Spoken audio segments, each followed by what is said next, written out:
আসসালামু আলাইকুম সম্মানিত আমার ভাই বোনেরা,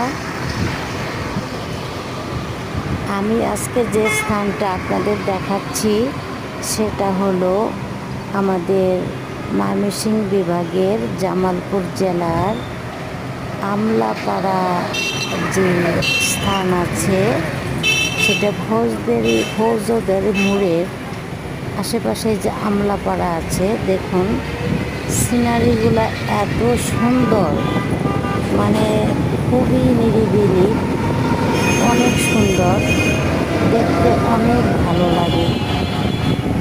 আমি সেজন্য আপনাদের মাঝে একটু শেয়ার করলাম। এই আমলাপাড়ার রাস্তাটা এত সুন্দর, এত মানে মনোরম পরিবেশ। এখানে আপনারা অ্যাডভোকেট পাবেন, ডক্টর পাবেন, সব ধরনের